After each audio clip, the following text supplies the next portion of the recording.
Olá, meu nome é Alberto, seja muito bem-vindo e bem-vindo ao canal Dev Eficiente.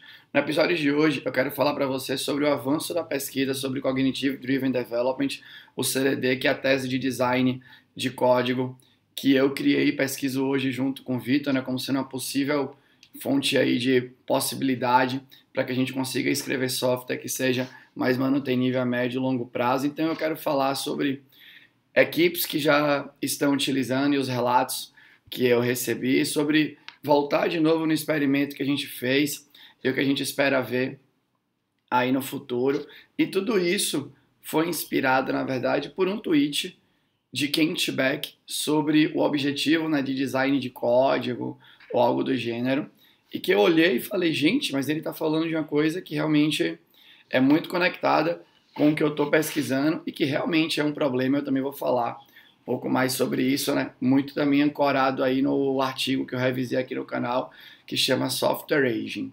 Então, basicamente, o tweet foi esse daqui, Então, sei lá, eu vou ler aqui em inglês a primeira vez, depois eu vou ler em português. The goal of software design is to create chunks or slices that fit into a human mind.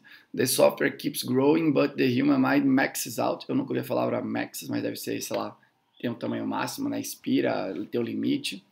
So we have to keep chunking and slice differently if we want to keep making changes. O legal desse tweet dele, que foi, olha aqui, no dia 27 de janeiro do ano de 2021, ou seja, eu estou gravando aqui o vídeo no dia 3 de fevereiro de 2021. Então, o que ele fala aqui é algo que é falado há muito tempo na engenharia de software, vem desde, eu não sei nem como é que pronuncia o nome de Dijkstra, acho que é Dijkstra que chama, não sei, deve ter um outro jeito de pronunciar que é o correto, que ele cunhou aquela expressão separation of concerns, que eu acho que é uma expressão muito mais interessante do que separation of responsibilities, porque separation of concerns é separar as preocupações do código, e no paper que ele fala, no paper, no artigo ali, muito antigo dele, que ele mostra essa expressão a primeira vez, ele deixa bem claro que separar as preocupações é literalmente você fazer a pessoa entender uma parte do código de cada vez, porque seria difícil entender, tudo aí. E aí Kent Beck, quando escreve isso, e eu acho legal botar aqui, porque ele é um cara muito influente na comunidade de desenvolvimento, nada.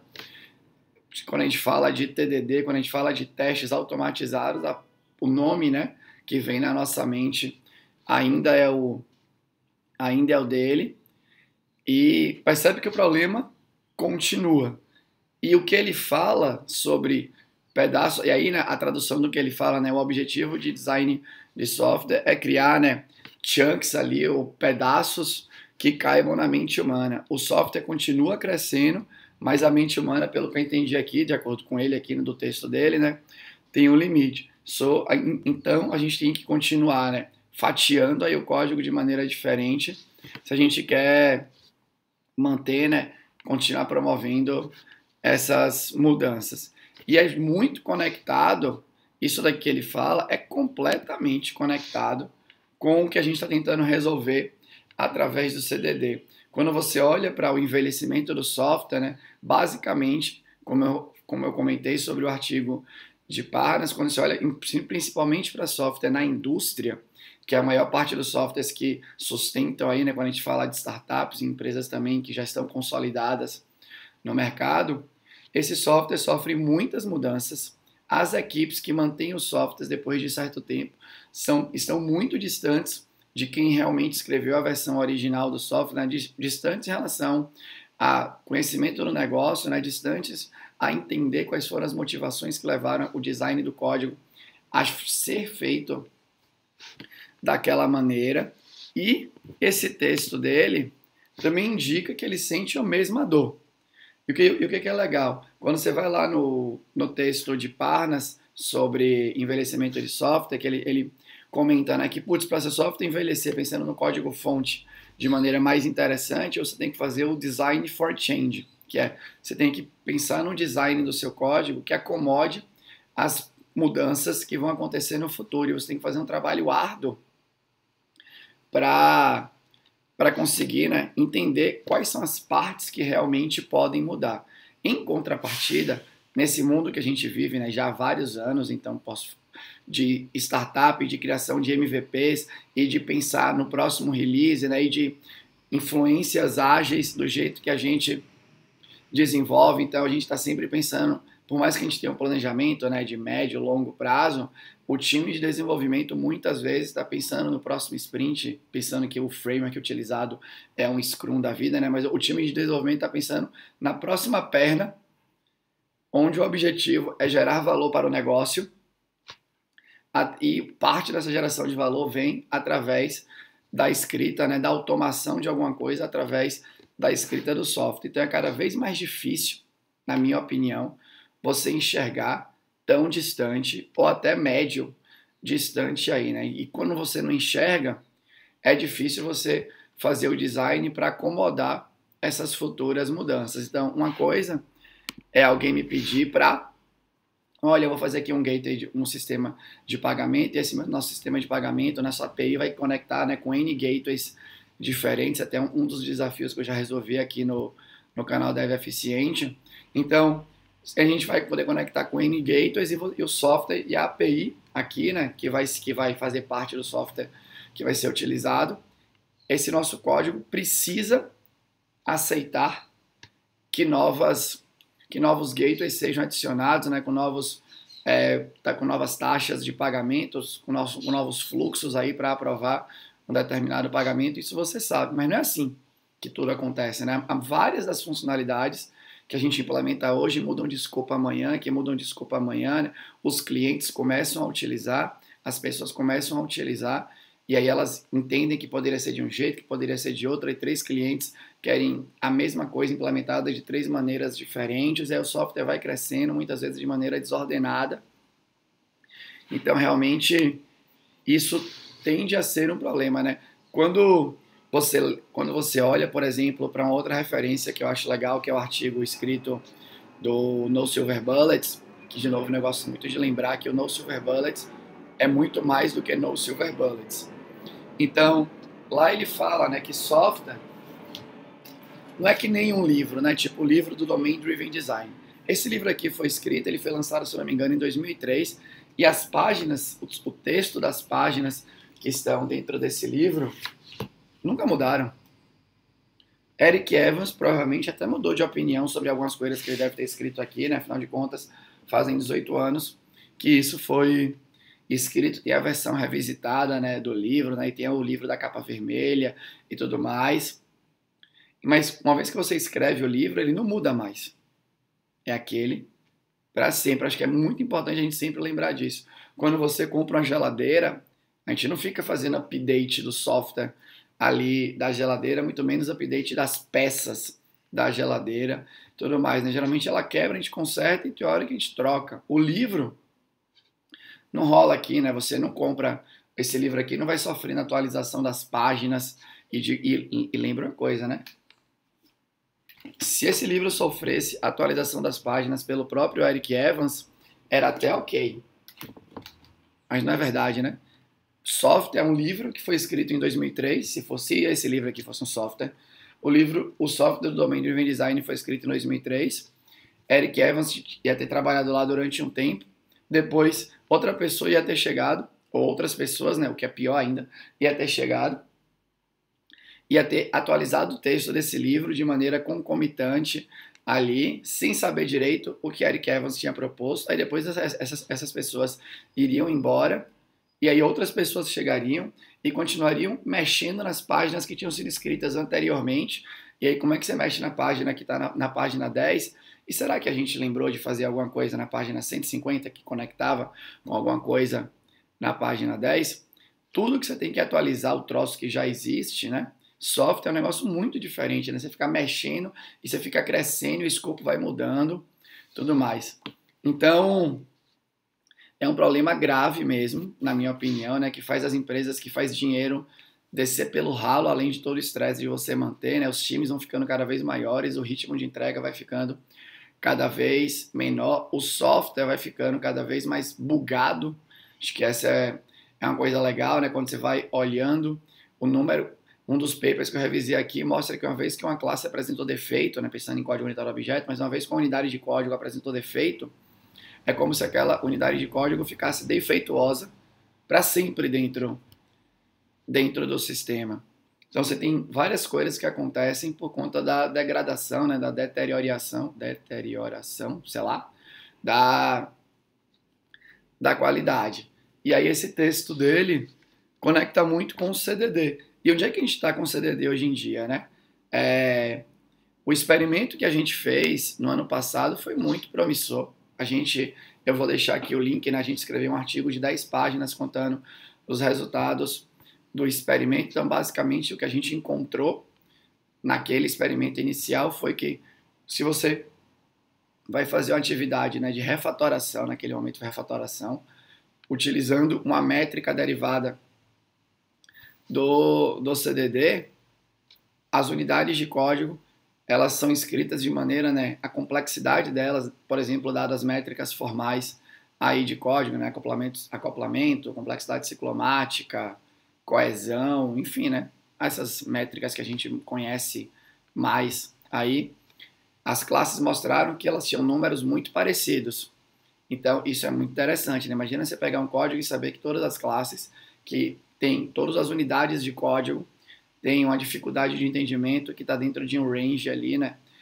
Muito parecido. Então, isso foi muito interessante. Sem contar que, por exemplo, quando a gente foi comparar as técnicas, as refatorações que foram feitas no código contra as refatorações que são sugeridas, por exemplo, pelo livro de Martin Fowler do Refactoring, as pessoas que programaram utilizando uma métrica derivada do CDD aplicaram muito mais técnicas de refatoração que estavam descritas no livro de Martin Fowler do que aquelas que não utilizaram a métrica derivada do CDD. Né? E de vez em quando as pessoas nem sabiam que aquela técnica de refatoração já estava descrita formalmente no livro dele, porque também é importante lembrar que no final, né, quando você olha para os livros de refatoração e não sei o que e tal, tudo é basicamente ali para facilitar o entendimento, utilizando as técnicas, naquele caso, naquele livro ali, muito voltadas para orientação a objetos.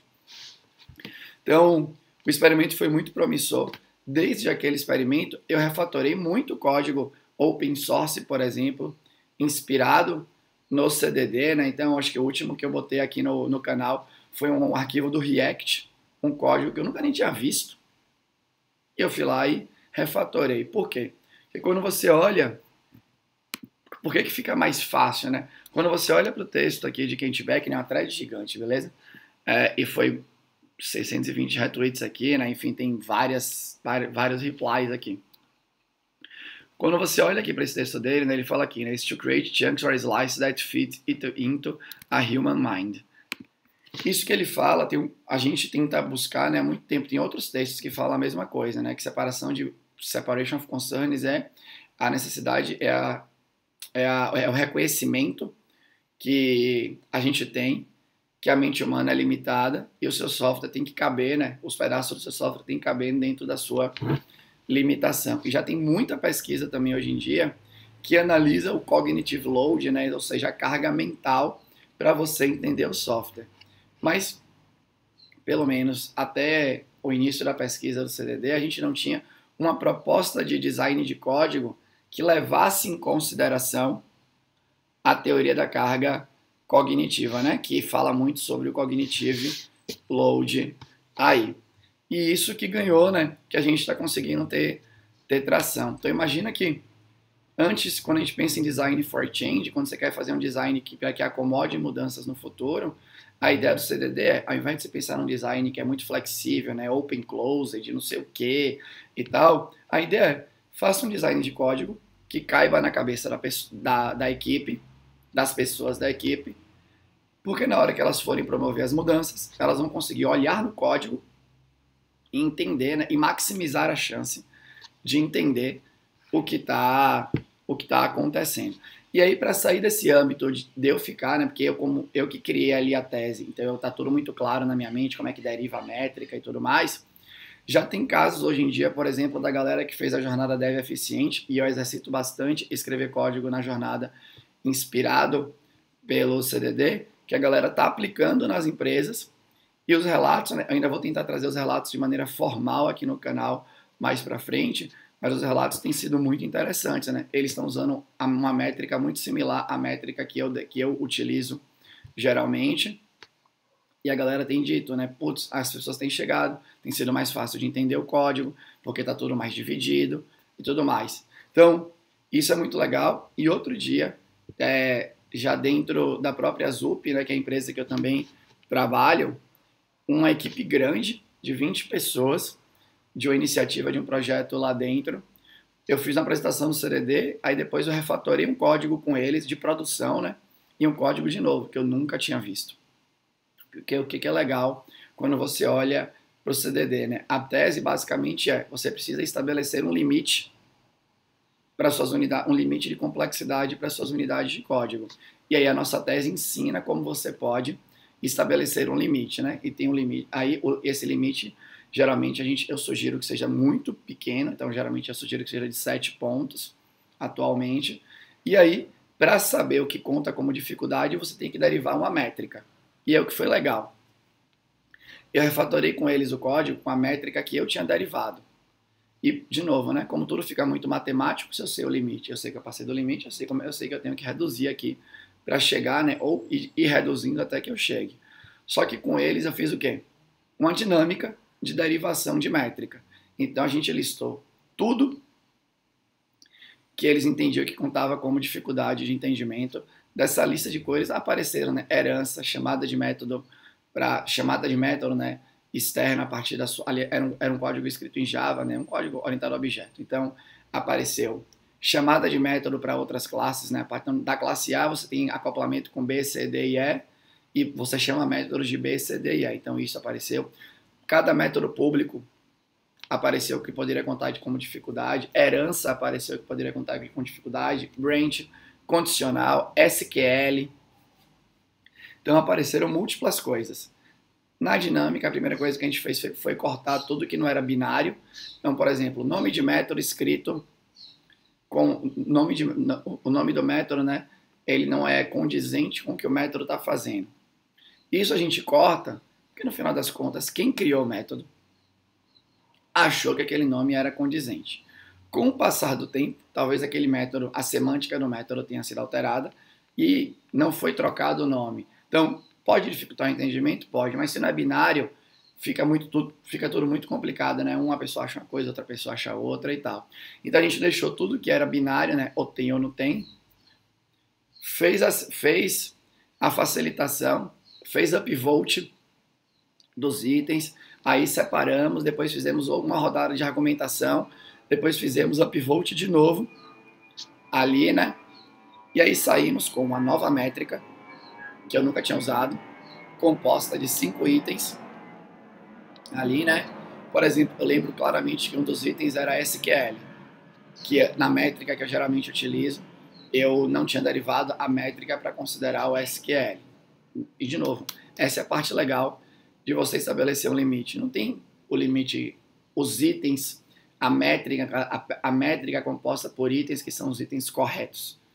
É os itens que a sua equipe vai decidir. Então, se eu não me engano, para essa teve branch de código, herança, SQL,